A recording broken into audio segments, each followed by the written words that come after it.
kemudian di sini saya tabarruk dengan Said Muhammad, gurunya Kiai Haji Azaim. Saya mau cerita tentang amaliyah tadi. Saya sebetulnya nggak niat bacakan bab itu, gara-gara ada khataman jumlahnya banyak saya jadi pusing. Ini panitianya tanya, khatam betul apa enggak? Iya Gus, khatam betul. Tapi kayaknya saya tidak yakin itu.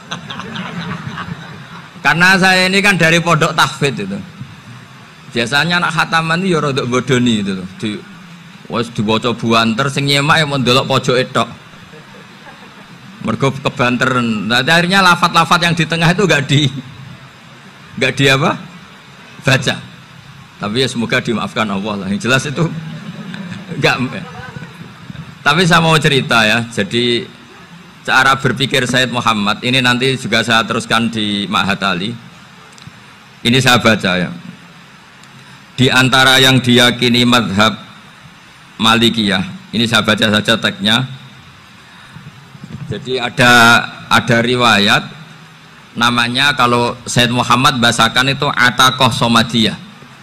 Kalau di Indonesia kadang orang bilang al-ataqoh al-kubro, yaitu dengan membaca surat Ikhlas. Di sini jumlahnya hanya 100 kali, kila 1000 kali. Tadi berapa semua? 700 juta ini sudah susuk banyak ini. Di sini hanya 40, riwayat lagi 100, 1000. Terus sampean tadi berapa? 800 juta. Wah, ini sudah susuk ini. Itu anak cucu sampean pasti masuk surga itu kalau gitu. Ini saya baca, ini kitabnya Said Muhammad ini. Suratul Ikhlasi wal Itqu minan nar.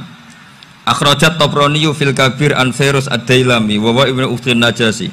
Waqad khadaman Nabiyya sallallahu alaihi wasallam. Orang ini jadi khadimnya Nabi. Qala Rasulullah sallallahu alaihi wasallam, "Man qara'a qul huwallahu ahad mi'ata marratin fi shalat ghairiha kataballahu lahu bara'atan minan nar." Ini hanya berapa ini?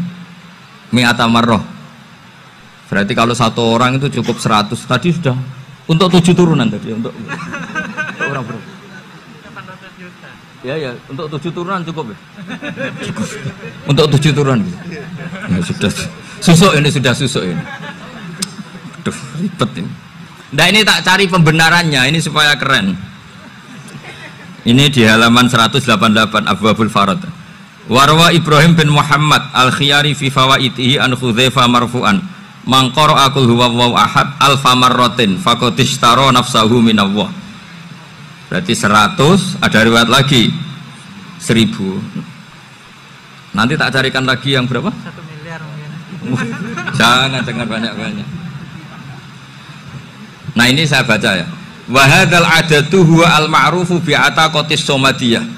Wa qad nassa jama'atun mutaakhiril malikiyah ala istihbabi ataqatis somadiyah wa haddu ala qiraatiha wa istimaliha. Minhum Asy-Syaikh Abdus Salam Al-Asmar sak terusé ini. Jadi kullu haula'i istahabbu ataqatas somadiyah ma'atirafi ba'dihim kal Misnawi bisyiddati fi hadisiha. I'timadan ala anna hadza minal fadha'il allati yutasahalu fiha. Faman sa'a yasta'milaha roja'a khusula ma fiha fala ba'sa bidzalik ala syarti alla ya'taqida thubuta dzalika anin nabi sallallahu alaihi wasallam hatta la yaqa fil kitsbi alaihi. Jadi intinya itu silahkan Anda bikin jumlah sesuai versi Anda.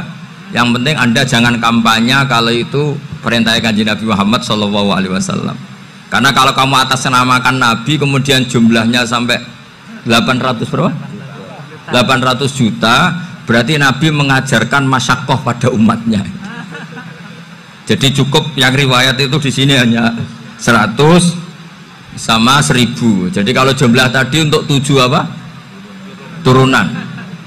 Jadi kamu harus ditutup dengan doa, ya Allah, semua itu bukan untuk saya tapi untuk 7 turunan. Tolong catat ya Allah. Karena itu. Jadi artinya gini loh ya, orang Indonesia yang sering mempraktekkan ataqoh somadiyah itu bukan tanpa dalil. Ternyata dalam madzhab Maliki, saya masih ingat ketika mbah saya kandung, bapaknya bapak, asmane Mbah Nur Syam, itu wasiatnya minta dibacakan 4000. Yang baca pas itu ya bapak sama anak-anaknya. Dan kemudian alhamdulillah zaman akhir itu mulai agak ngawur. Kalau ada acara itu wong liya kon maca anake mlebu metu gak melok maca. Itu keliru, saya jamin itu keliru. Saya sering kalau mimpin di rumah, kalau yasinan di tonggo-tonggo kok anaknya gak maca, saya keluar. Bapakmu wong liya kon maca, kata saya gitu. Jadi itu menurut saya itu yang jelas. Saya sampai ngisi begini. Yang ada riwayatnya itu idza mata ibnu adam in qata amaluhu illa min salasin shadaqatin jariyah au ilmin yuntafa'u bi awaladin sholihin yatullah. Itu tidak ada di hadis au kiyayin sholihin yatullah, kata. Yang ada itu awaladin apa? Sholihin. Jadi anaknya harus ikut, kalau tidak ada usaha, kata. Akhirnya anaknya udah tinggi Gus nggih. Akhirnya tak kei jagung paling akeh, kula mendet sithik. Wong aku ora anake kok. Kadang-kadang enggak, orang lain baca buahnya anaknya mau mlebu metu mau enggak no tamu mbek rokokan. Itu harus ditobatkan itu. Keliru itu. Karena nasnya bukan aukiyayin solihin tapi awaladin solihin. Ini bukan provokator, ini memang ya seperti itu. Nah terus tentang tadi la ilaha illallah yang didawuhkan Gus Azaim. La ilaha illallah itu penting sekali, cuma saya mohon itu dielmoni lah. Jadi dulu kalimat ini menjadi spesial karena dielmoni, karena dimulai dari fa'lam annahu la ilaha illallah. Terusannya ayat tuh wastaghfir li dzambika walil mu'minina wal mu'minat. Saya ulang lagi ya. Terusannya ayat tuh wastaghfir li dzambika walil mu'minina wal mu'minat. Makanya menurut mazhab Sadili, kamu disuruh baca la ilaha illallah dulu, jangan istighfar dulu. Saya ulang lagi ya. Dalam mazhab Sadiliyah itu la ilaha illallah dulu, nggak boleh istighfar dulu. Alasannya masuk akal. Orang yang kafir 70 tahun itu sekali baca la ilaha illallah itu langsung yughfar lahum ma qad salaf. Sehingga la ilaha illallah sendiri sudah punya kekuatan supaya dosa kita diampuni. Qul lil ladzina kafaru iyantahu yughfar lahum ma qad salaf. Cara menghentikan kekafiran gimana? Dia melafadzkan la ilaha illallah. Ini kalimat yang begitu saktinya sampai orang yang kafir puluhan tahun itu dosanya semuanya terhapus hanya karena melafadzkan la ilaha illallah. Nah, makanya kata Abdul Hasan As-Sadili wastaghfir li dzambika ay bihadil kalimah. Seseorang sah diistighfar itu kalau melafadzkan la ilaha illallah. Misalnya ada orang kafir mati kafir, sah nggak anak cucunya mengistighfari dia? Tidak sah karena belum melafadzkan la ilaha illallah. Makanya kata Abdul Hasan As-Sadili wastaghfir li dzambika ay bihadil kalimah. Sehingga lafadz ini spesial betul. Tapi kadang-kadang beberapa mursyid cara berpikir lain. Ini kalimat thayyibah harus dibaca orang suci, sehingga mendahulukan apa? Istighfar. Untuk supaya pas ngelafatkan kalimat thayyibah sudah dalam keadaan apa? Suci. Itu juga masuk akal. Tapi secara meyakinkan saya sendiri lebih mengikuti manhajnya Abil Hasan As-Sadili karena alasannya tadi, yang kafir puluhan tahun saja langsung luntur dosanya karena melafatkan la ilaha illallah. Artinya la ilaha illallah sendiri sudah bagian dari istighfar. Nah, ya tadi buktinya fa'lam annahu la ilaha illallah terus wastaghfir li dzambika walil mu'minina. Jadi orang sah diistighfari itu setelah dipastikan sah tauhidnya. Jadi setelah tauhidnya sah yaitu la ilaha illallah baru sah apa? Diistighfari. Sehingga orang kafir, saya ulang lagi, orang kafir yang mati kafir anak cucunya tidak boleh apa? Tidak boleh menistighfari.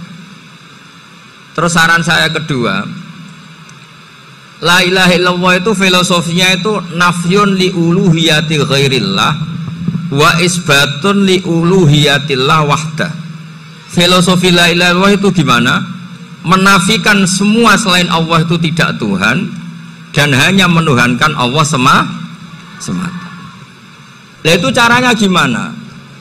Caranya kita harus terbiasa. Ini karena tadi saya dibilangin panitia ini rata-rata mustameknya atau mustamiatnya ini santri. Caranya gimana? Dilatih pakai logika. Saya berkali-kali cerita kalau ngaji, saya sekaligus kampanye. Allah itu Tuhan yang begitu fair. Untuk menjadi Tuhan Allah mempersilahkan, ada kualifikasi Tuhan. Jadi boleh dikompetisikan, itu boleh kata Allah. Nggak apa-apa kamu ngaku Tuhan gitu kata Allah. Tapi nak ngaku pangeran itu paling enggak ya direputasi lah. Ada verifikasinya. Dimulai dari apa? Ya kalau jadi Tuhan itu setidaknya bikin langit bumi lah. Aturannya gitu. Jadi kalau daftar bupati ya daftarlah ke KPU. Masa tahu-tahu jadi apa? Tuhan kemudian tidak punya prestasi bikin langit bumi. Sehingga Allah itu cara ngendikan itu ya fair. Qul ara'aitum ma tad'una min dunillah aruni madza khalaqu minal ardi am lahum syirkun fis samawat. Coba yang kamu tuhankan selain saya, prestasinya apa? Ketika saya bikin bumi itu apa ikut bikin? Terus am lahum syirkun fis samawat. Kalau bikin langit, kalau nggak bisa ya urun lah gitu. Urun semen apa urun bego, pokoknya urun lah gitu. Urun ora, gawe bumi ora, ngerti-ngerti ngaku dadi pangeran. Kul hatu burhanakum. Jadi ya kan ya lucu kan, misalnya syarat kiai di Salafiyah kan keluarga Kiai As'ad, cucunya ngaji ngalim. Orang keluarga Kiai As'ad tuh aku kiai utama di Salafiyah. Oh mesti di penjara ya. Lah yo gak gawe langit bumi, gak ada prestasi terus ngaku sebagai apa? Tuhan.